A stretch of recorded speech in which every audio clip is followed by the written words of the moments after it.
예, 할렐루야 샬롬하고 인사합니다. 할렐루야 샬롬 샬롬 샬롬 샬롬 샬롬 샬롬. 하나님 사랑합니다. 여러분 주 안에서 사랑합니다. 오늘 여호수아 1장 7절에서 9절 말씀, 형통의 복. 어떤 사람들이 하나님께서 우리에게 형통하게 되겠다고 말씀하셨을까요? 예, 항상 강하고 담대한 자, 그리고 야훼의 율례를 지켜 행하는 자, 그리고 놀라거나 두려워하지 않는 그러한 자들에게 하나님께서 형통의 복을 주시겠다라고 말씀을 합니다. 하나님께서 함께 하셔야 세상에서 형통할 수가 있는 거죠. 그런데 하나님께서 지켜라 하는 것을 잘 지키고 순종하는 자에게 형통한 복을 주시겠다고 오늘 말씀하네요. 미국의 성공 철학자 나폴레온 힐은 성공은 성공지향적인 사람에게 다가온다. 그리고 실패는 스스로가 실패할 수밖에 없다고 체념하는 사람들에게 실패는 다가온다라고 얘기합니다. 환경보다 환경을 대처하는 마음의 자세, 그리고 태도가 중요하다라는 말씀이죠. 불행 속에도 행복을 만들 수 있고 행복한 삶 속에서도 불행하게 살아갈 수가 있다라는 겁니다. 예, 자수성가해서 부자가 될 수도 있고 풍족한 그 환경 속에서도 부자의 가정에 태어난 자녀들도 실패할 수가 얼마든지 있다라는 얘기입니다. 최근 신문에 자수성가형 젊은 부자들이 크게 늘어났다라고 기사가 실려 있습니다. 한국에서 현재 성공한 젊은 부자 10위 안에 부모의 도움을 전혀 받지 않고 그렇게 자수성가한 사람들이 4명이나 10명 중에 4명, 거의 반, 50% 가까운 숫자이죠. 네, NC소프트 사장, 다음 커뮤니케이션 사장, 네오위즈 설립자와 주주, 이렇게 4명이 자수성가형이다. 또한 50위권 안에 15명이 자수성가한 부자다.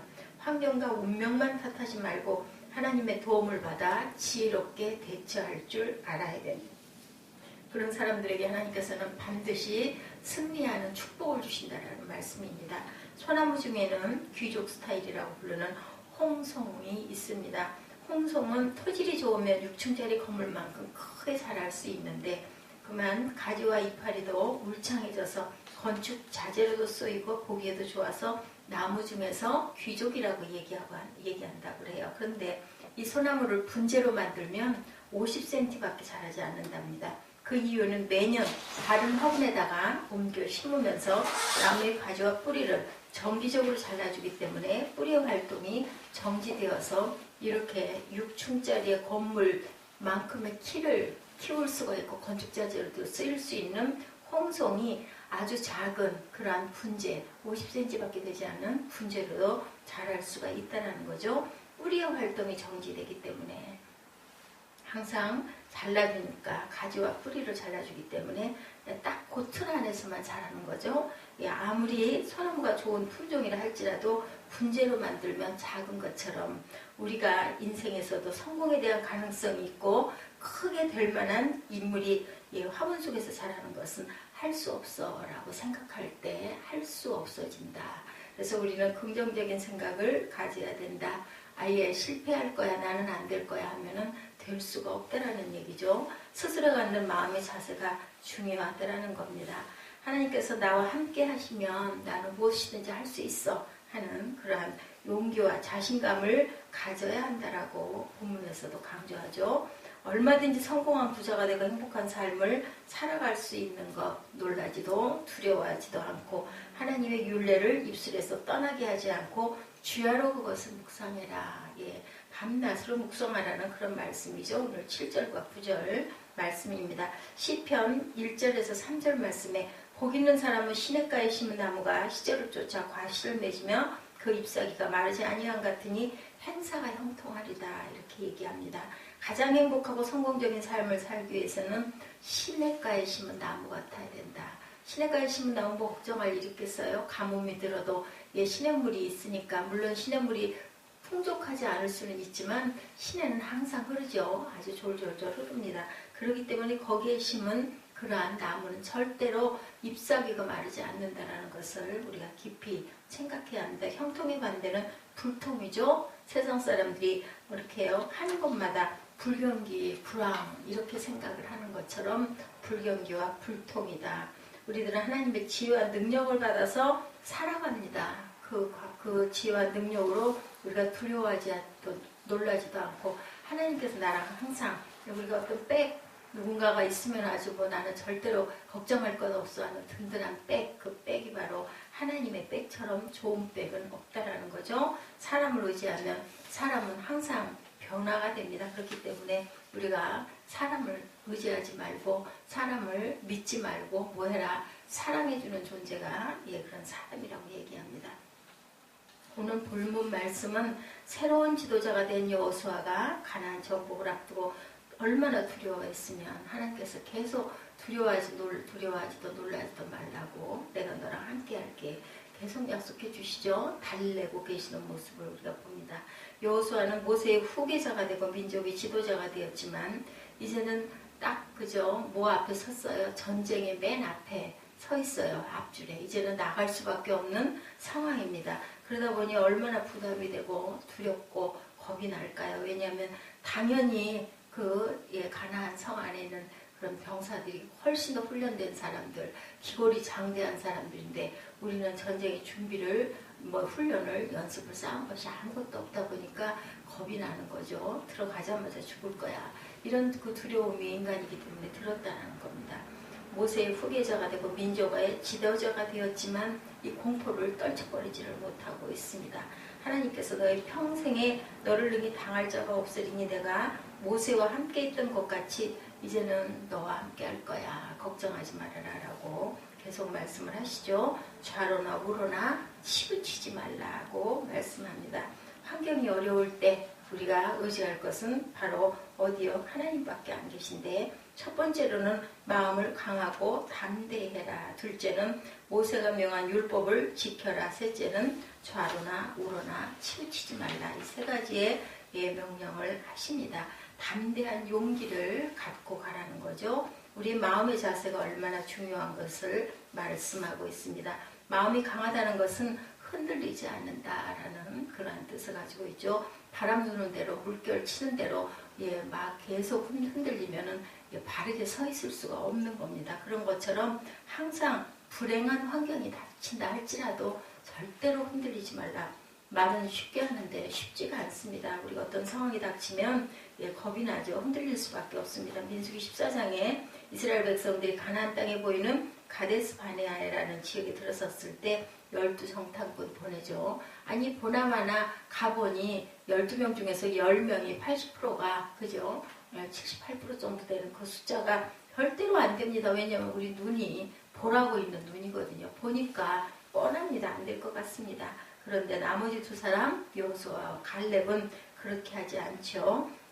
여호와를 거역하지 말라. 그 땅 백성을 두려워하지 말라. 그들은 우리의 밥이다.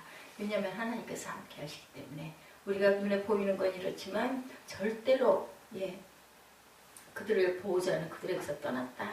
야훼는 이제는 우리 편이야 라고 고백을 하죠. 10명은 부정적인 보고를 하지만 두 사람은 어떻게 했어요? 긍정적인 시선으로 믿음 속에서 바르게 바라보다 보니 이 사람들은 성공을 하는 것을 우리가 봅니다. 아무리 어렵고 힘들어 할지라도 우리가 믿음으로 나아가라고 히브리서 10장 35절에 말씀하죠. 너희 담대함을 버리지 말라. 이것이 큰 상을 받느니라. 그 상이 바로 형통한 삶, 내가 너와 함께 하겠다라는 삶이라는 거죠. 독일의 시인 하이네는 담대함은 성공의 비결이다. 성공하기를 원할 때는 우리는 담대해야 된다. 우리가 겁을 내기 시작하면 두렵고 그저 제대로 보이지가 않습니다. 여유가 없습니다. 그렇기 때문에 실패할 수밖에 없다. 독일의 괴테는 인생을 실패하게 하는 두 가지 요인, 하나는 공포요, 그 다음은 교만한 마음이다 라고 말하고 있습니다. 두려워해서 공포 속에 빠져서는 절대 안 되고 교만과 공포는 인생을 실패하게 만든다. 뭐라 그래요? 교만은 뭐라 그래요? 우리의 패망의 선봉이라고 얘기합니다. 망할 수밖에 없는 선봉이라는 거죠. 하나님을 믿는 사람들은 겸손하게 그리고 그렇지만 겁내지 않고 살아가야 된다. 항상 부족하다고 느끼는 게 그런 거예요. 어떤 상황 되면 정말 마음이 상하면은 어떻게 해요? 언성부터 높아지고 마음의 중심을 잃어버리게 되죠. 그렇게 되다 보면은 아무것도 생각이 나지 않습니다. 그 마음을 정말 다스릴 줄 알아야 된다. 영국의 평론가이자 역사자인 토마스 카일라일은 위험에 처한다 할지라도 하나님께서 함께하는 사람은 결코 두려움이 없다. 그죠? 마음에 여유가 있다라는 거예요. 그런데 우리는 화가 나면 여유가 없어집니다. 말하기 싫어지죠. 아예 그냥 저 사람하고는 하고 포기하게 돼버려요. 그것을 고쳐야 되는데 참 고쳐지질 않습니다. 항상 사람의 관계에서 이게 중요할 것 같아요. 할 얘기는 정확하게 하되 절대로 우리가 마음의 평정을 잃어서는 안 돼요. 평정을 잃게 되면 그죠? 언성이 높아지고 그러다 보면 내가 분노하게 되면 뭐 아무것도 생각이 나지가 않고 사람과의 관계가 깨져버립니다. 그럴 필요가 없는 건데 조용하게 얘기를 해도 얼마든지 얘기할 수가 있는데 그게 안 돼요. 이게 바로 우리가 항상 마음을 정말 담대하게 먹어야 된다. 여유를 가지고 우리가 살아야 된다는 거죠. 다 율법을 지켜 행하라 하고 말씀을 합니다. 율법은 곧 말씀이죠. 그 말씀을 지켜서 행하라. 나의 종 모세가 내게 명령할 율법을 지켜서 행해라. 지키기만 해도 안 되고 행동을 하라고 말씀하죠. 내가 지키고 싶은 것만 지키고 나머지는 포기하는 게 아니라 모두 다 지켜 행하라. 수험생들은 수능시험 볼 때 얼마 전에 수능시험 봤지만 전 과목을 다 골고루 잘해야 되죠. 우리가 음식을 먹을 때도 영양소를 골고루 섭취해야 되는 것처럼 좋아하는 것만 먹고 아닌 건 안 먹으면 결국은 영양실조에 걸린다라는 겁니다. 우리 예배를 드릴 때도 마음이 기쁠 때나 아니면 마음에 고통이 있을 때나 항상 어떤 예배든지 온전하게 드릴 줄 알아야 된다. 주일 예배니까 드리고 나머지 예배들은 무시해버리는 자세로 가면 일단은 영양에 불균형이 온다라는 것을 우리가 알아야 된다. 물질도 마찬가지죠. 꼭 내가 드릴 수 있는 만큼만이 아니라 내 최선을 다해서 기쁨으로 드릴 줄 아는 마음, 그것은 억지로 되는 게 아니죠. 마음 가운데서 믿음으로 오는 겁니다. 그럴 때 하나님께서 온전히 받으신다. 신명기 19장 9절이죠. 이스라엘 백성들에게 모세가 너희는 언약의 말씀을 지켜 행하라. 그리하면 너희 하는 모든 일이 형통하리라고 이렇게 말합니다.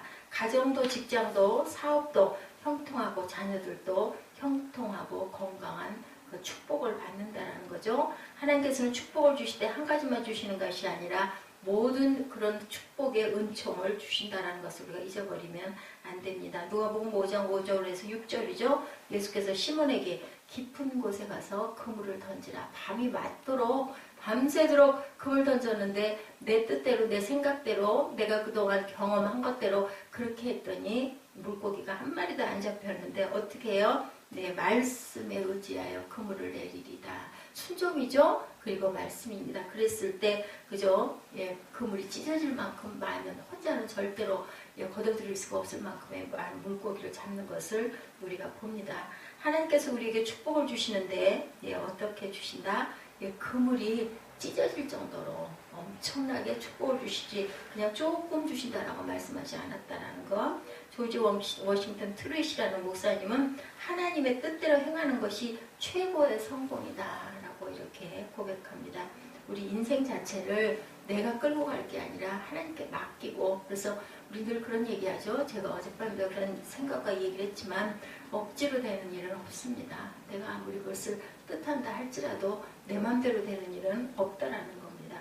빛의 천사라고 불리는 헬렌 켈러는 일이 잘 되고 무사할 때도 성경에서 갈 길을 찾아야 하고, 상황이 곤란하고 어려울 때도 성경에서 갈 길을 찾아야 한다라고 이렇게 얘기했어요. 좋을 때든지 나쁠 때든지 항상 성경 안에서 살아야 된다는 것이죠. 이 고백입니다. 성공한 사람 성공하도록 믿음을 가지고, 행복한 사람도 믿음이 있어야 되죠. 승리한 사람도 믿음이 있습니다. 오늘날 믿음 없이 성공을 이룬 사람은 아무도 없다. 항상 나는 될 거야 라는 믿음의 시선, 그죠? 우리가 비전을 그래서 바라보고 그 이정표를 향해서 더 열심히 달려가야 된다. 세 번째로, 좌로나 우로나 치우치지 말라. 치우친다라는 건 뭐야? 한쪽으로 실그러져서 우리 자세가 한쪽으로 삐뚤어지죠. 계속 한쪽 방향으로만 이렇게 고개를 돌리고 있으면 이런 것처럼 우리가 중심을 잘 잡고 가야 된다라는 말씀입니다.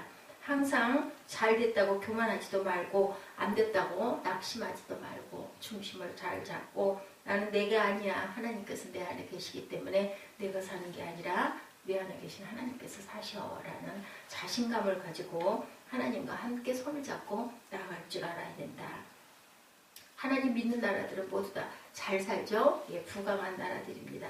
세계 경제권을 가지고 있는 미국의 화폐 달러에는 우리는 하나님을 믿는다라고 이렇게 인쇄가 되어서 있습니다.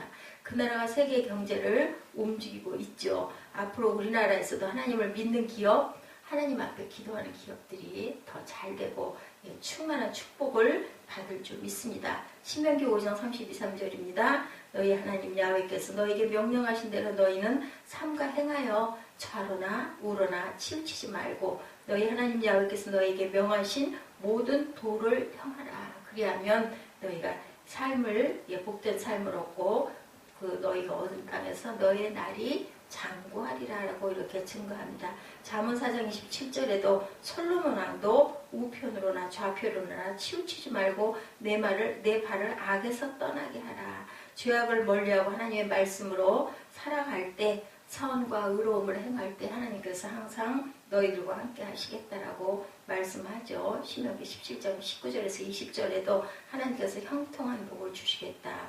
골로새서 1장 23절에서도 하나님께 영광 돌리는 사람을 하나님께서는 늘 형통하게 해주겠다라고 이렇게 하나님 말씀합니다. 공자는 길이 아니면 가지 말라고 하고 백범 김구 선생님은 눈 쌓인 들판을 걸어갈 때는 발걸음을 하나라도 어지럽게 하지 말라. 이것도 뭐예요? 곧장 잘 바로 걸어가라는 그런 뜻을 갖고 있습니다. 내가 가는 이 길이 어때요? 뒷사람들의 이정표가 되기 때문에 다르게 곱게 정돈된 걸음을 걸어라. 하나님을 믿기로 했으면 어떻게 해요? 온전하게 끝까지 중심을 잘 잡고 걸어갈 줄 알아야 된다. 이준 장로님이랑 장로님이 그는 21사단 장군이셨다고 합니다. 근데 그분에게 교회에서 열심히 봉사하니까 이제 장로로 피택을 하겠다고, 장로를 내가 해야 되나 말아야 되나 계속 임직을 받기 직전까지도 갈등을 했다고 그래요. 그런데 그 목사님이 그렇게 말씀을 하셨다고 그래요. 그 장로님이 되시는 순간부터 하나님께서 함께 하십니다. 그 얘기를 듣고는 그 자리에서 순종을 하셨는데 그런 결단을 했다고 합니다. 내가 장로의 축복을 하나님께서 주시면 나는 꼭 두 가지를 하나님께 뭔가를 드려야 되겠는데 약속을 해야 되겠다. 그래서 서원을 했다고 합니다. 첫째는 장군이지만 장로가 된 이후부터는 절대로 입술에다가 술을 대지 않겠다. 근데 그 장군들이 사람 교제가 엄청 많기 때문에 굉장히 어려웠다고 합니다. 두 번째는 절대로 새벽 기도를 빠지지 않겠습니다. 라고 그렇게 약속을 했는데 한 번도 그것을 어기지를 않고 일생을 하셨다라는 그런 얘기가 있습니다. 축복을 많이 받았음에도 불구하고 직분을 받았음에도 불구하고 내가 하나님께 그 약속한 모든 약속을 지켜 행하지 아니하면 하나님께서 나와 함께 하지 아니하신다라는 그런 결심을 한 거죠. 축복을 받았다가도 내 재물이 독수리같이 날개치며 날아갈 것이다라고 하나님께서 말씀하죠. 항상 겸손과 충성과 그리고 순종하는 삶을 살아야 되겠다. 이 율법책을 내 입에서 떠나지 말게 하며 주야로 그것을 묵상하며 기록한 대로 지켜 행하라. 그리하면 내 길이 평탄하게 될 것이다. 내가 형통하리라. 내가 내게 명령한 것이 아니냐. 마음을 강하고 담대히 하라. 두려워하지 말라. 놀라지 말라. 내가 어디로 가든지 내 하나님 야훼가 너와 함께 하시느니라. 이 이상의 하나님의 귀한 약속이 어디 있겠습니까? 우리가 항상 작은 것이나 큰 것이나 하나님께서 능력 주시는 자 안에서 내가 모든 것을 할 수 있다라는 그러한 고백을 하시고 좌로나 우로나 치우치지 않았을 때 아무리 세상이 험난하고 어렵고 불경기이다 할지라도 우리에게서 하나님께서는 호황을 약속해 주신 하나님이라는 것. 어떠한 어려움과 역경 속이라 할지라도 절대로 절망하지 말고 믿음을 저버리지 말고 겁내거나 두려워하고 불안해하지 말고 아이고 나 이래서 어떻게 살아 이런 마음 갖지 말고 담대한 마음으로 항상 하나님이 나와 함께 하신다라는 그 믿음 가지고 살아가시는 11월 한 달 그리고 2016년 마지막 마무리하시는 그리고 2017년을 바라보시는 저와 여러분 되시기를 주님의 이름으로 축복합니다. 우리 7절에서 9절까지 한번 합독하시고 기도하는 시간 갖도록 합니다.